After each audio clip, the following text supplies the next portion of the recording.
Hi, it's Steve Hargadon, and welcome to night 2 of the Learning Revolution Conference Online. So fun to have Mark Treadwell here. I'm not going to ask him to respond at this moment because he is at the beach in New Zealand on a fairly tenuous internet connection. And so we're going to reduce the back and forth with him as much as possible. But we're so glad to have Mark here. Thanks to classflow.com for their support for the Learning Revolution Conference, and thanks to Blackboard Collaborate for this terrific way of holding online events. Those of you who are participating live in the chat, you can let us know where you're participating from. Look to the left and click on the star icon. Probably need to double click it, then you can click on the map and put in the chat where you're participating from as well. That's often a fun way for us to see. So aside from Mark in New Zealand, looks like we may be a North America-centric audience.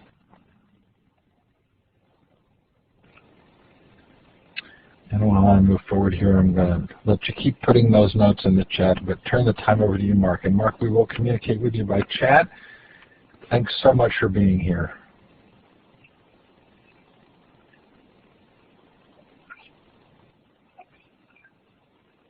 That's great. Welcome to everybody, and it is just after midday. It's 1 o'clock in the afternoon here in New Zealand on a beautiful day. And what I want to do in the next 40 to 45 minutes is really just give you a bit of an overview of some of the research we have been looking at in terms of how the brain learns. One of the extraordinary things about this, of course, is that the characters in this play historically have been the neurons. So neurons have been the thing that we have talked about in terms of what makes a difference in the brain. But in terms of what we now understand is that, in fact, when we are born, most of our brain is actually made up of neurons, about 90%. And the other 10% is a class of cells called glial cells. And what we're now starting to realize over the last 5 years is that that percentage changes dramatically between when we're born and by the time we're in our mid to late 20s.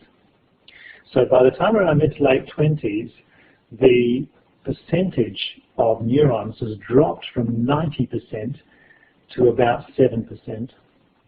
And the percentage of glial cells has gone from 10% maximum up to around 93%. The dominant cell in that mix of glial cells is a cell type called astrocytes. And astrocytes work with the neurons, and as you get more clever as you age, as you get more ideas and concept frameworks, the brain downloads additional cells from a little structure inside the center of the brain called the gyrus. In the gyrus there are some stem cells, and those stem cells are downloaded. And yeah, I did that by the way too, Peggy. So as we age, we're getting more clever, but we download more astrocytes from the stem cells, and they become astrocytes in our brain. So as we age, as we get more clever, we essentially become more dominated in our brain by astrocytes. And so the more clever you are, the more of these astrocyte cells that we actually have in our brains. So that changes as we go on in life, and what happens then is something quite extraordinary. And to give you a demonstration of the shift in our thinking around this, there was a wonderful experiment done in 2012 and reported in a number of journals, in particular Science and Nature and Neuron. And what they did was they had some mice, embryos, and they added some of those stem cells I was talking about from the gyrus to the actual cells And yes, don't worry too much about that title there. But what they did in this experiment is they added some human astrocytic cells to the mice embryo and then reimpregnated the mice with these adjusted embryos. And when the mice were born, the structure of their brains was quite different, dramatically so. And then they got ethics committee approval to allow the mice to live for a while and actually see whether or not they were smarter. And when they tested these mice for how additionally smarter they might be, it turned out that the mice were 300% more clever just by actually having these extra cells called astrocytes in their brains. So what we're now learning is that these astrocytes are heavily involved in the learning process, and they are the dominant cell in our learning process. So what we want to now be able to do is start looking at this process overall and its impact.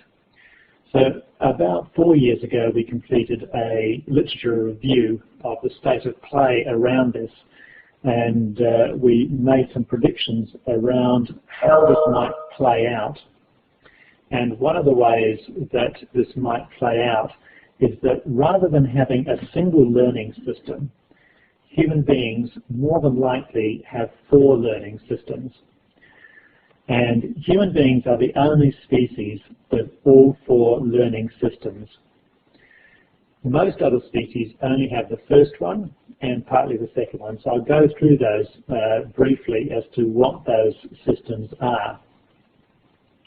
So the 4 learning systems are, the first one being the fact that we process our sensory data, and human beings have 23 senses.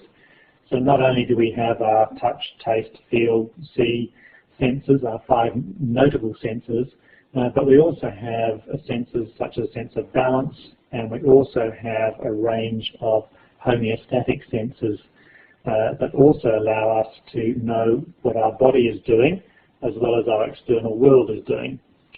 So our brain's first learning system is our ability to sense our world and what that means for us as human beings. So we sense our world outside of ourselves, but also the brain senses what's happening inside our body. So it's our first one, and our sensory data, generally speaking, is great in terms of giving us data into our bodies, into our brain, so it can be processed, but it's not very good at actually interpreting that absolutely correctly. So one of the things I often get people to do is I put up a picture and I ask them to visualize the picture in their minds. Then I take the picture away and I say, right, now I want you to recall the picture in your heads and imagine that picture in your head. And what people start to realize is that they can't actually see pictures in their heads. It's actually not possible. It's a strong belief amongst many, many people that we can see images in our mind, but it's actually not possible. Because if we could do that, then of course we'd all have a photographic memory and we'd have a perfect memory. But that's not the case. Our memory is imperfect at the very least. And so our sensory data is fairly good. We're up there with some of the top creatures in the world, species. People are disagreeing already that they can see pictures in their head. Unfortunately, you can't. It's a nice idea, and it took me a couple of months to actually work that out and to come to terms with that, I suppose. So our sensory data is not brilliant, and witness recall, as someone is saying now, is one of the big things. When people witness an event, their interpretations of the event are vastly different. And so police have got very good at actually trying to work out what probably happened given the information that they're given. Our second Our second learning system is our ability to learn sequences. So sequences are what we may call by rote learning or off by heart. And rote learning processes, that process is mostly managed by neurons in the brain in terms of interpretation. And our rote learning, though, gives us a distribution curve of ability based almost entirely on who your parents were. So if you chose your parents well, you'll be fairly good at learning via rote. If you chose your parents poorly, you may not quite have the same capacity as others. And this has massive implications for reading and writing in particular. With reading and writing, there's a huge amount of rote learning. You've got to remember the 26 letters, their shape, size, okay? You've got to be able to know their sounds. Then you've got to actually remember words made up of those shapes and sounds. For example, if you have to remember the word rat, you can't look at the word rat and go, you know, I look at the word, I think that a rat would be, it may have whiskers, it may be reasonably small, it have a long tail, it might be a bit scary. And the rat, actually, you have to learn that word off by heart. You have to repeat it and get used to seeing it to actually realize this is the word rat.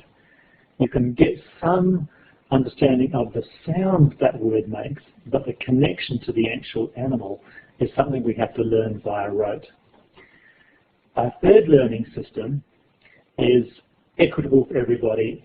And if we go back to learning by rote, one of the reasons that learning by rote is not particularly good is because if you go back 200-300 years, how much learning off by heart did we do back then? And the answer is not very much at all.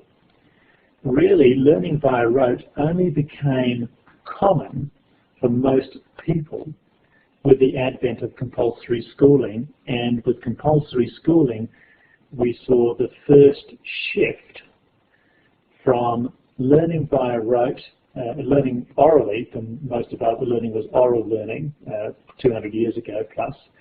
And that over the last 200 years has slowly shifted. That paradigm of rote learning has shifted from being oral to being text-based. And so text has changed the centricity of our learning paradigm from oral to text-based. And that's been with us now for some time. And so that's really given us this notion that some children are more intelligent than others because some could learn to read better than others and write. Now that reading and writing was fundamentally based on learning off by heart, learning by rote, learning sequences and remembering those. And we have quite a variation in that. And so we have the traditional groupings. Most of you out there probably were in the top reading group and or the middle reading group. Very few of you probably listen to this were actually in the bottom group. But the bottom group was soon learning that they were not as smart as the people in the red group, which is inevitably the top group of readers and writers. But when it comes to generating ideas and concepts, the third learning system, and that's managed by the astrocytes in conjunction with the neurons. So neurons communicate electrically and astrocytes communicate chemically. So they've got two different systems there, but they can talk to each other, and they both have neurotransmitters, and they both contribute to the generation of ideas and concepts. And so when we're driving a car, for example, or learning to drive a car, what happens is that boys in particular, because they believe that driving a car will make them an overnight sensation with the ladies, they're excited about it. And astrocytes actually work out which patterns, ideas and concepts, which patterns we should map and which ones we don't need to map as quickly or not bother with at all. So if you're excited about something, generally speaking, you'll map that idea or concept quite quickly. So boys being excited about driving actually map and learn to drive slightly quicker than girls who are not as excited about learning to drive. That difference is marginal, but it makes a difference overall, and it's global. Boys tend to learn to drive more quickly, not faster as in speed, but faster in terms of learning the process of driving, a bit more quickly than girls, because those astrocytes pick up the fact that this is important, it's exciting, and it should be learned. And you can go back 200 or 300 years ago and ask ourselves, how many concepts and how many ideas did we have to learn 200 or 300 years ago? And it turns out that we had to learn lots and lots of them. There were lots of ideas and concepts that we had to learn 200 years ago. We had to learn body language in particular, status of the people we were working with, who could I interact with. We had to have a sense of time, space, place, crops, seasons. We were learning concepts since we've been on the planet. And so our ability to learn concepts is fairly equitable and also really, really efficient. To give you a scale of the difference between how well we learn by rote and how well we learn ideas and concepts, consider two learning processes. One is learning to read and write, which is mostly done by rote. Okay? We learn by rote to learn to read and write when we learn those words and letters and shapes and sounds and all that sort of thing. But that process of learn to read and write takes 5,000 to 7,000 hours. Okay? It's not very efficient. So we're talking now about the rote learning as our second learning system, but when we talk about driving, driving mostly uses our third learning system. And our third learning system is about generating ideas and concepts. When you sit in a car, almost minimal information is given to you. Essentially, the driving instructor or your parent or someone, like a family friend, says, that one there in the middle is the brake, that one next to it is the accelerator. Don't get that wrong. There's no history of the car. There's no, we'll talk about Mr. Ford and what he did in terms of production lines and et cetera, et cetera. There's no understanding necessary of the ignition system, what a coil does, what a carburetor does, etc. So when we learn to drive, it's a very, very efficient system, and it's very, very equitable. Clever people, rocket scientists, etc., don't learn to drive any more quickly than the average person. Okay?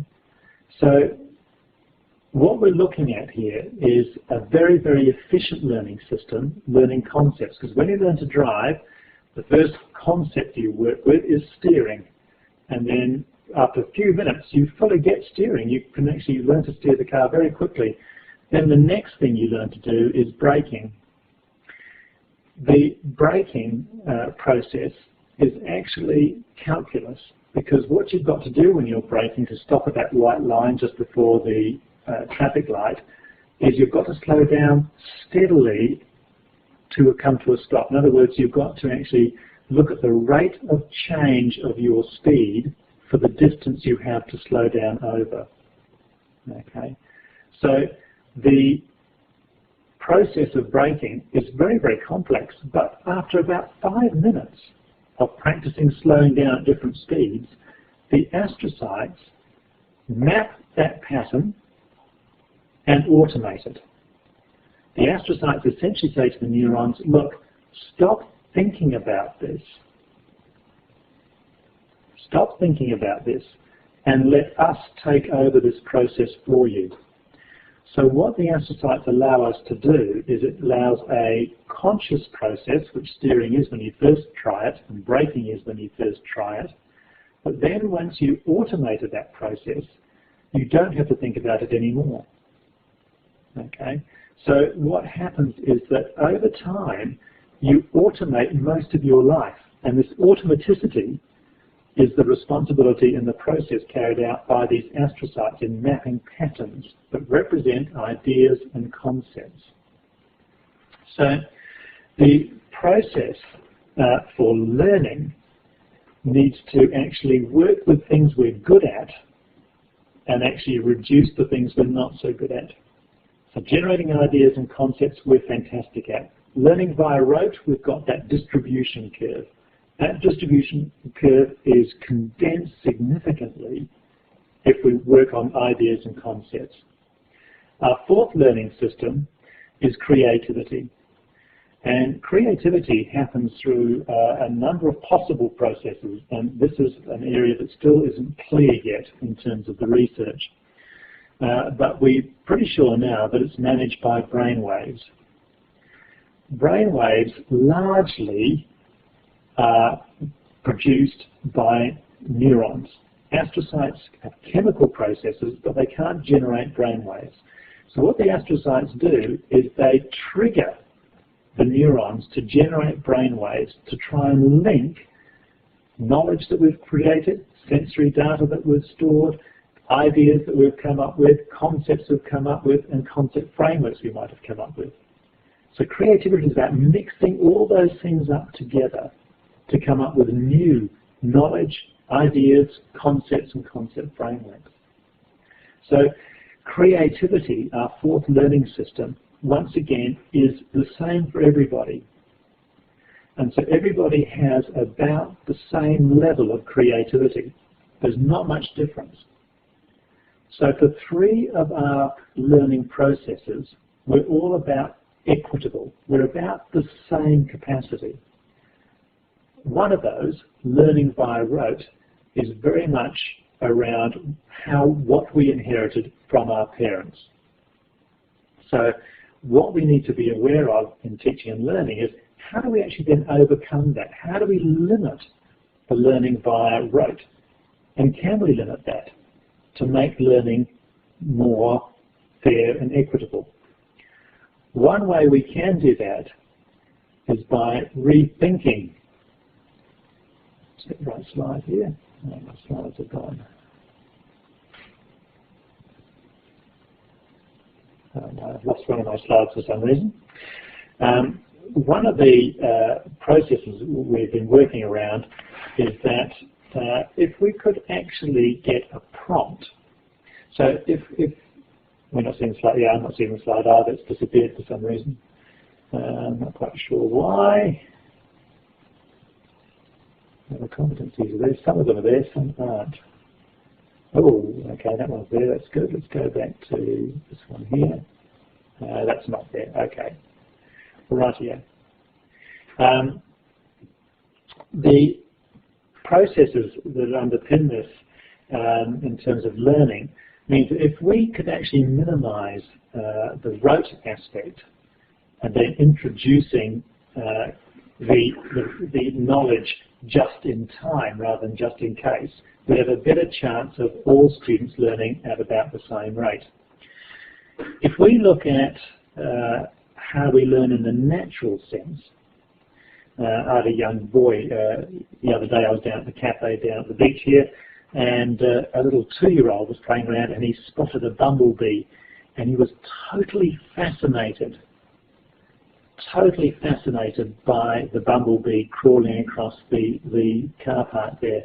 And he was fascinated by the stripes, the wings, the fact that he was walking. Why wasn't he flying? These were things he was really curious about. So what had happened was this prompt, the bumblebee, stimulated this young boy to actually become curious.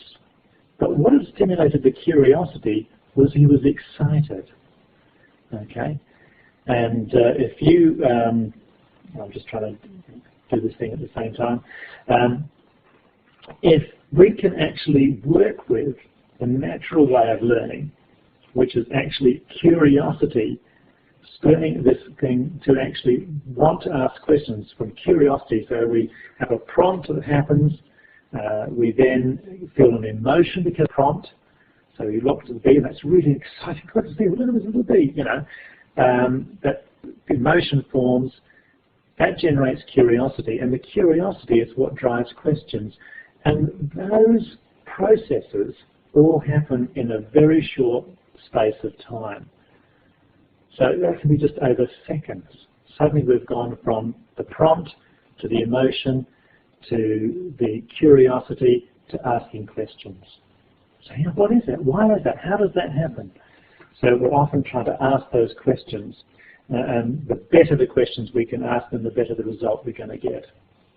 So if we looked at, say, for example, if I came to you and said, look, I'm going to run a course on asteroids hitting the atmosphere, and I'm going to explain to you why that happens and what happens when that happens. I don't think I get a lot of uptake from a lot of people, largely because it's out of context. They don't understand why anybody would want to know why asteroids hitting the atmosphere and what that would do. So in 2012, an asteroid did hit the atmosphere in Russia and exploded in front of thousands of people. That prompt meant that everybody suddenly in that space wanted to know all about asteroids. And they wanted to know how that happened and what happened and will it happen again? And, are we safe?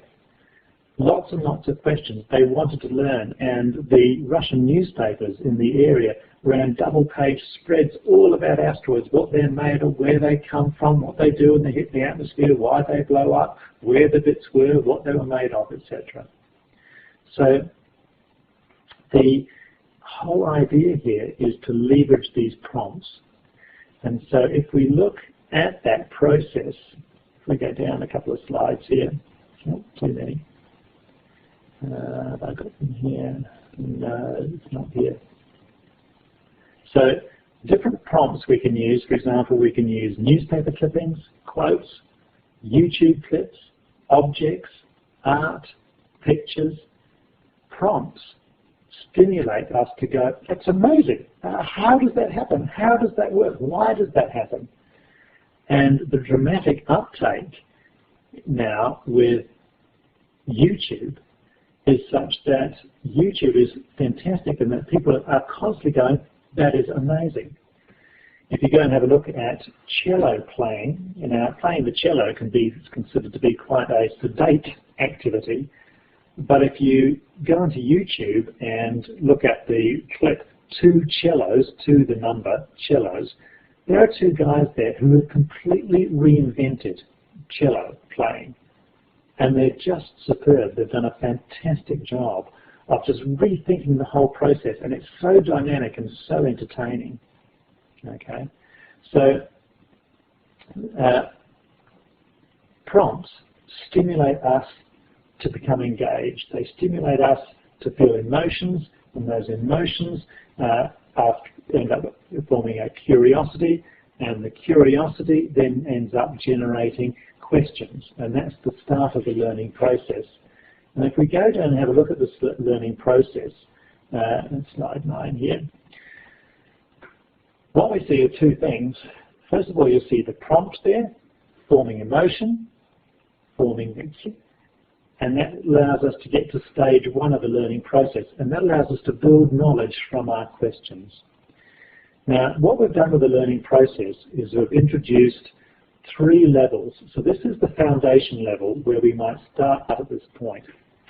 And from building knowledge, we can then start to make meaning.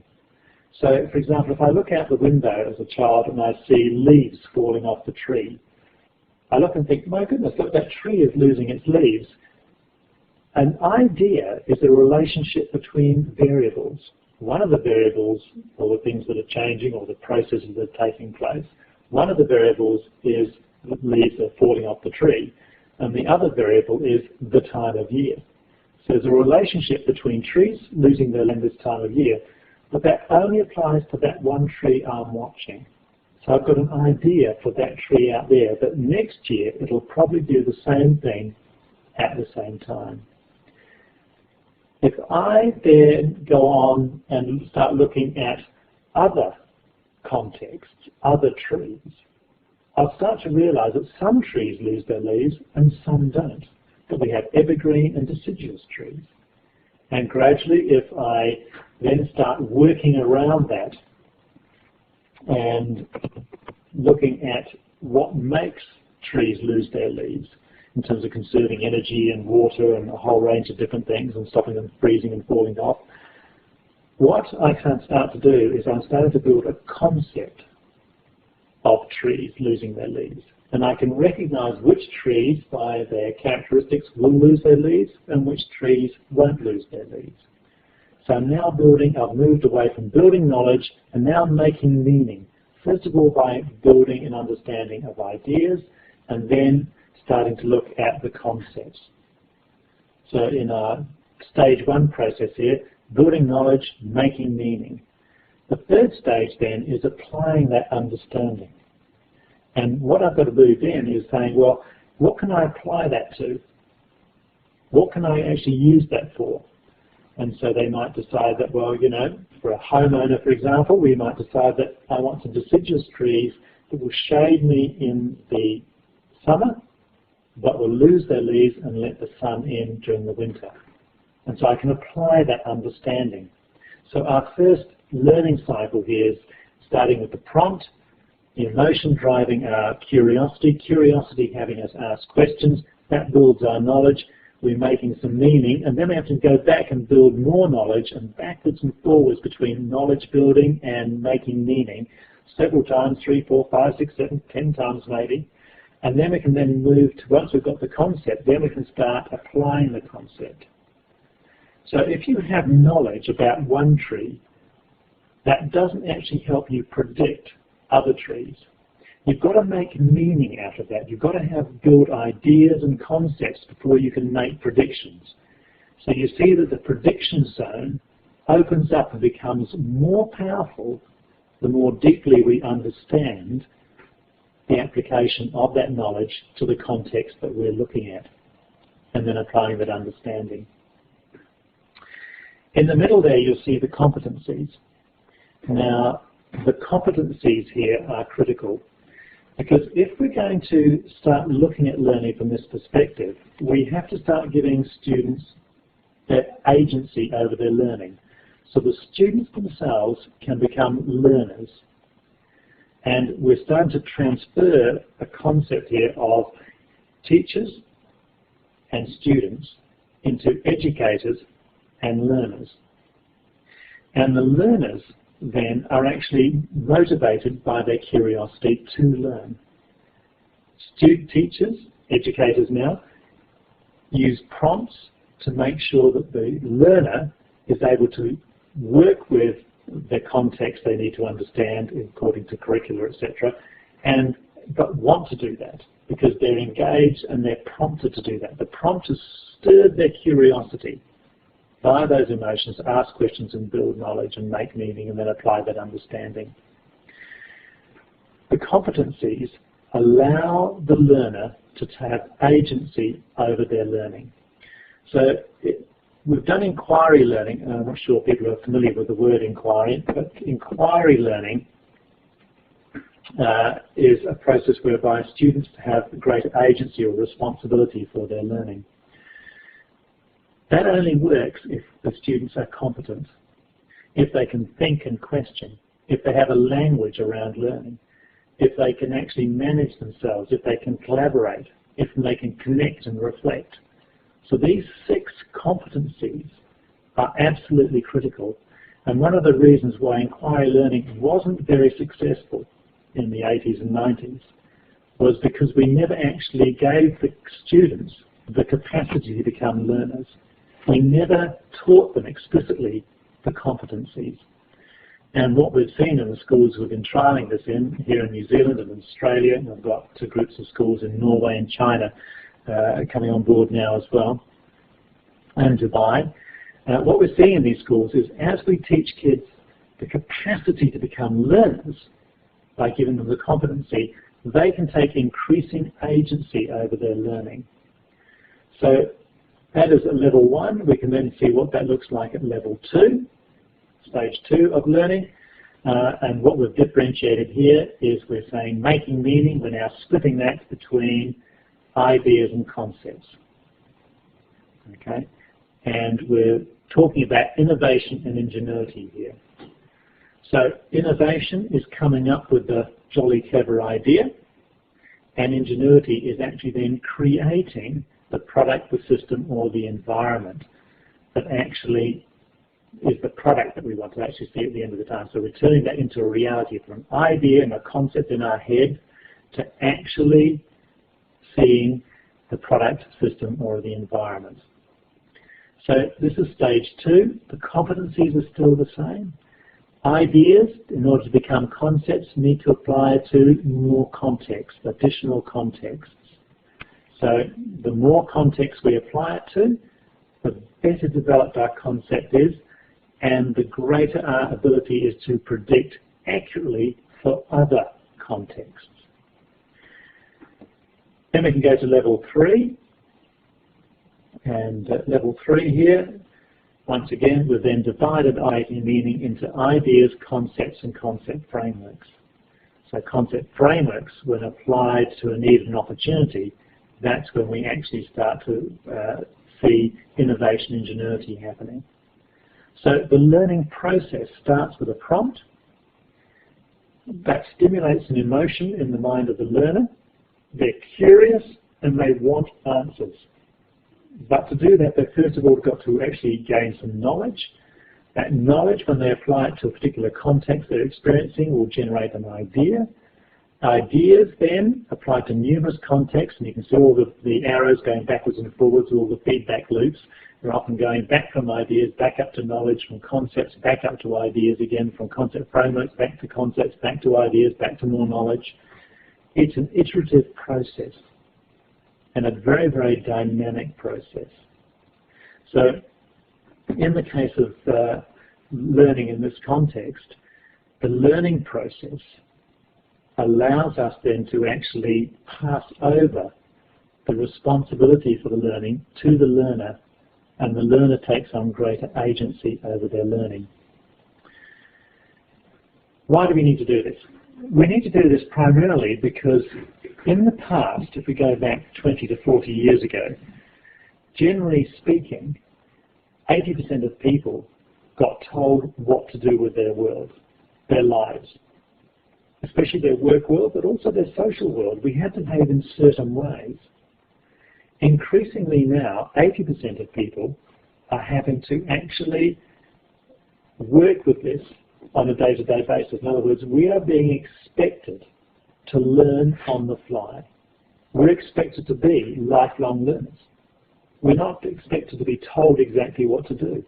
Even in education now, educators in some countries, not all countries sadly, have more and more options as to how they meet the needs of their local community in terms of providing an education service. And in New Zealand, we have autonomy. Every school is autonomous, and we've got a general curriculum which is 30 pages long, and 30 pages, mostly pictures by the way. It's a general framework for what needs to be learnt in schools. But in fact, every school has autonomy over what is taught and how that is taught. And so schools globally now are shifting away from thematic teaching. Okay, so thematic teaching is really with the concept of we do plants and space and dinosaurs and heroes and Aztecs, moving away from that approach, because in thematic teaching, what happens there is there's large bodies of knowledge which are actually pushed out the front, and you can't actually progress until you've learnt and remembered those. Okay, so we're going away from that, and we're now looking at conceptual learning, where young students are being told what the concept is, but that's happening through the use of prompts to stimulate that process. In other words, prompts are replacing thematic approaches to teaching and learning. And so students are taking greater agency over their learning, and then that means that we can actually by giving them greater agency, they can develop their capacity to become a lifelong learner. And if we can allow the young people to have that agency over their learning, and then what happens when they leave school is they have the capacity, because they have those competencies, and they've been taught explicitly, and they've experienced the learning process, and it's been articulated what learning looks like. And that's what these learning process stages are all about. We've got diagrams also that are in student speak as well. So what we're starting to view now is we're gradually shifting our thinking. My other slides are not here either, but let's look. No, okay, right here. We'll go back to this one up here. What we're trying to do now is actually realign what we're doing in our classrooms with the neuroscience. And this is telling us that rather than actually front load lots of knowledge that needs to be learned by rote, rather we need to add knowledge just in time. So we're replacing a just-in-case thematic approach to education to a just-in-time conceptual approach to education. And the schools that have done this are reporting stunning achievements here and huge amounts of engagement. And my daughter, who's training to be a teacher at the moment, she came up with me to one of the schools recently, and she was there for the whole day. And at the end of the day, she said to me, "Dad, that was amazing. Like, there wasn't a single child who got told off in the course of the day. I didn't see one child," and this is a room of 100 students, 100 learners, with 3 teachers who are roaming. So the kids are managing their learning. And so really what we're looking at here is we're looking at students having agency over their learning, but we're giving them the competencies to manage that. And we're formalizing the process. We're talking to kids to differentiate between knowledge and ideas, between ideas and concepts, between concepts and concept frameworks. So this is quite different from inquiry in many respects. Inquiry was a great idea, but it required more structure and it required the competencies at the center in order to have the learners actually have the capacity to manage their own learning. And that's what we haven't really focused on. So the learning process is inquiry with some steroids added, if you like. It's not radically new, but what we've done is looked at why inquiry didn't work well, and then we've married that in with our understanding of neuroscience, and now we've shifted to a just-in-time learning knowledge. In other words, I get the knowledge when I need it, because all of us now have a device of some form that we can pick out of our pocket if we need to know something. But going from knowing something to understanding something is not something we can do just by choosing something out of our pocket. The last thought I'll leave you with is the dilemma. And the dilemma here really is reading and writing is still dependent on how well we choose our parents. To make schooling more equitable for more people, what we have to now do is ask ourselves a clinical question, and that is, at what point do we say to the child, you know what, you're always probably going to struggle with reading and writing, but have a look at this video, watch the video, and see if you can make sense of the idea or the concept they're trying to get across. And you'll find that with the video, they're absolutely fine. Adults and teachers tend to go to Google to get information, text-based learning, because they're good at that. Okay. Learners who struggle with reading and writing, and in fact, most people under 25, say, why would I go to Google when I can go to YouTube? And in YouTube, I can stop the video and replay it and replay it and replay it when I need to. And if I want to present my understanding, the best way to present our understanding is to actually teach someone else. So what we're seeing now is what we talked about earlier was teachers becoming educators, students becoming learners. But what we're actually seeing now is that the students are becoming learner educators. And educators are becoming, or teachers are becoming, educator learners. In other words, as educators, we're now having to actually learn a lot more about the science of teaching and learning. What is the science that underpins this? What's the optimum way of learning here? Now, I've got to finish there because I want to give time for questions, and there's lots of questions been scrolling down. It's quite distracting actually watching the questions scrolling down. Questions, but also if you go to marktreadwell.com, you'll be able to download the book. And so there's a 200-page book there which you can download. The videos, which I was supposed to finish today, but actually got caught up with one of my daughters the last couple of days, causing me a bit of grief. So I haven't got behind with that. So the videos will be up online also in the next couple of days. But if you want to download the book, it's free of charge. You can just download it and use it. And the videos will be available probably in the next 3 or 4 days, possibly. Beginning of next week, I'll have those ready. And in there are all these diagrams with lots of others. And what we're looking at trying to do is promote this across the world. And if you want to pass that book on to other people, you're more than welcome. It's an open resource in sort of the Creative Commons notion. And what we would like to do is to sort of encourage that process of building capacity for all learners by actually keeping the worst learning system we have, learning by rote, to a minimum. Right, now, some questions. So I run the risk by speaking that I'm going to talk over Mark because his audio is still a little bit delayed. But here's how I think we should handle the Q&A. I think it would be too difficult with the audio lag to do questions by microphone. So let's do them by chat, and Mark can respond by reading in the chat.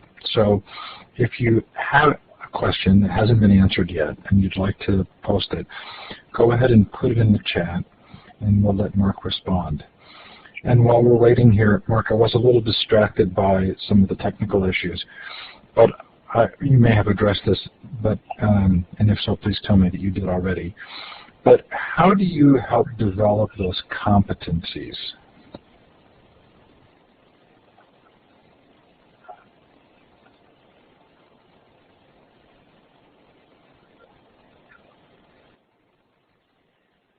The competencies are our greatest challenge, largely because educators have little experience in actually teaching the competencies.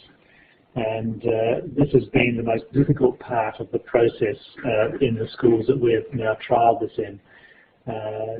A lot of teachers assume that the students, or the learners, already have these competencies. In other words, they have a sense of identity, but this is not often the case. And so in the book, we've actually put a separate chapter for each of the competencies to outline what the key concepts are that go to building identity, what the key concepts are underpinning collaboration, what the key concepts are around the literacy of learning. And those are in the book, and people can unpack them from there. But it is the largest difficulty we have. To give you a guideline, we've suggested is that about 40% of their teaching time needs to be allocated to the competencies. And most teachers that respond with that with sort of jaw-dropping, sort of, seriously? You know, where are we going to get that 40% of time from? Because I'm just absolutely busy at the moment. And the response to that is quite simple, really. If we teach from a conceptual framework, kids often will learn a concept in an hour or two, not 3 to 4 weeks. Teaching a topic of Romans might take 3 to 4 weeks, but in fact a lot of that time is busy, pretty work, if I was to be really blunt. Most of that time is busy, pretty work, drawing Romans, you know, drawing nice pictures, drawing diagrams of how the army is structured, the Colosseum, etc. It's busy, pretty work. What we would really like the learners to understand is the concepts that underpin the growth of civilization. we want to focus on those concepts, and actually they can start with the context that they're familiar with. Okay, so they start with familiar context, just like when you're driving. The first place you take your student to learn to drive is not the motorway. You take them to a car park that's vacant, a supermarket car park somewhere, or a subdivision that has new houses being built but they're not there yet. You give them a safe context that they're familiar with. The same is true for learners. The initial contexts we give them are ones where they have a good literacy around that context, and also they have some experiences around that context. And so with a conceptual curriculum, we don't specify the context, because the context will depend on the experiences, the literacy of the actual learner. And so schools will individually choose which context they will choose in a given point in time. So yes, so if you have a question for Mark, please feel free to put it in the chat. I think this is, yes, we're doing fine, although if you want to talk at the same time, we'll look at the conflict. It is interesting, I am teaching a 16-year-old to drive, or what I'm doing is facilitating her learning by increasingly allowing challenging circumstances to take place and being supportive and not over-coaching. But it feels to me like the competencies have to both be understood, sort of lived and modeled by the person who's hoping to impart them to the learner.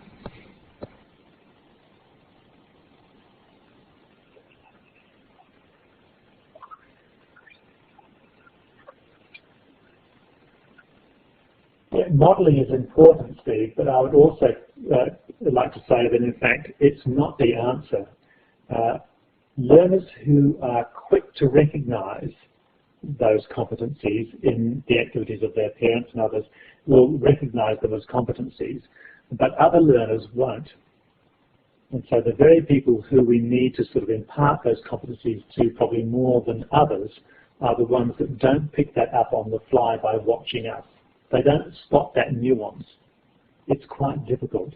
So those competencies we've learnt have actually got to be taught quite explicitly, so that actually the learner is actually prompted quite strongly to look at their own world to see whether they have that competency or not, and if they don't, how they can actually manage and improve that competency. So the interesting thing with the students in the schools that we have running this process is that they have symbols. So for example, for managing self, they point at their chest when they see others in the group not managing self. They don't say anything. They just catch the eye of the person who's not managing themselves very well, point to their chest, and then look away again. So there's no social nuance, there's no embarrassment, there's no telling off as such. It's just a reminder you need to be managing yourself better, or thinking better, or connecting better, or collaborating better. So the students have developed symbols, their own. In each school they've got different symbols, and those symbols are very, very powerful. The teacher often uses them as an educator, and also the learner uses them as well. So it's a very, very strong process, and one that actually the kids pick up really, really quickly. Once people are sort of pointing to them, they don't have to say anything. It's just they keep walking, they point to themselves and keep walking, and the child that's not managing themselves, Mark, I'm making a promise in the chat that if you send me your slide deck, I'll post it next to the description of your keynote on the conference site, because people are interested in the slides that they didn't see. And Yelanam is asking if you would talk a bit. Go ahead. Okay, I'll do that. Yelanam wants to know if you can talk a bit about learners with sensory difficulties and also rote memory difficulties.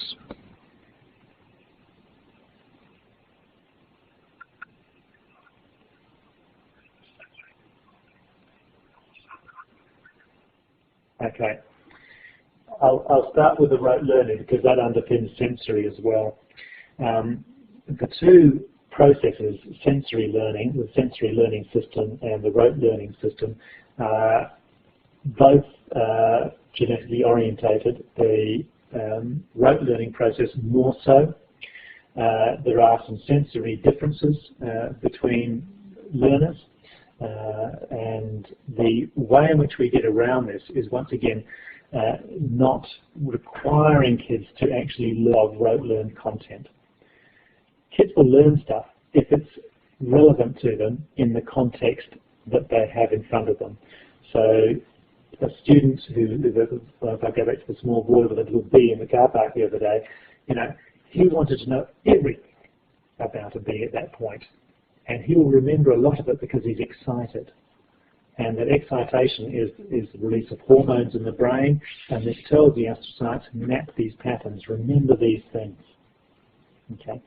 So the more we can do in terms of using prompts, then the better the memories will be around that, the stronger the memories will be around that. The book talks at some length around that whole process. And so that might be of some use to whoever wanted to sort of know more about that. Mark, we're pretty much at getting close to the top of the hour. I don't see any other immediate questions. Is there anything else that you would like to communicate before we close, especially with thanks for your coming in on such a slow connection?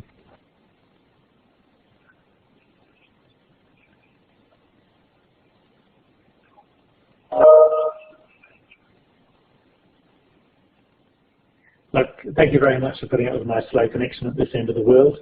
But please feel free to download the resource from treadwell.com, and that's free of charge, and you can then share that with as many people as you like. You can just point people back to the website and other people can download it. It's about a 60 meg download, unfortunately, but most people can sort of manage that over time if they're given the opportunity. But what we want to do is for people to try and experiment with these ideas. And once again, we're very, very keen on people carrying out the action research process, because there's been lots of fads and fashions that have come through education, and I'm very keen for this not to be one of those. What I'd like people to do is to test, does it make a difference? So when you're introducing the competencies, do they make a difference? So we need to carry out an action learning process around that as well, to do some research around our own teaching and learning processes. And there's a little device called a Swivel, SWIVL.com. They're about $150, I think, US, and these are fantastic. You can take a cell phone or a tablet, slip it inside the swivel, attach a microphone to yourself, and the swivel will actually then track you around the classroom, recording you on video and also your conversations with students, with learners. And what this allows you then to do is to reflect on your own learning and your own teaching. So as an educator learner, you're looking at both aspects. What am I learning from the learners? What am I imparting as an educator to them as well? And how effective that actually is. So these swivels have been fantastic in all our schools. We have them now in all the schools that use this process. And we encourage people to reflect on their own practice Mark, as much as thank possible you. and carry out that action learning process.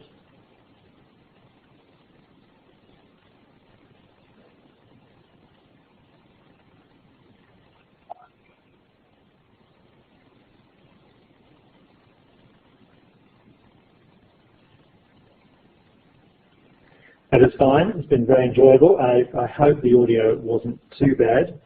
I hope people were able to. Thank you, Mark. Thanks to everybody. Thank you very much. The audio actually was quite good, and I think that the recording may get rid of some of the gaps in the white noise or the lack of audio, and should be a little bit better experience. We will post the full presentation on the keynote page for the Learning Revolution conference. And Mark, I asked in the chat there, I did a compression program on that PDF, and it seems to retain everything okay. If it's okay with you, I'll post both the larger version and the small one in case anybody is bandwidth constrained.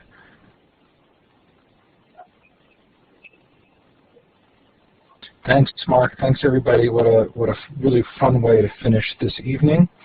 Again, tomorrow night, that'd be great. More keynotes, and then Thursday all day, keynotes and regular sessions. Thanks everybody for being here. Have a great night or day depending on where you are. Thanks, Mark. Bye.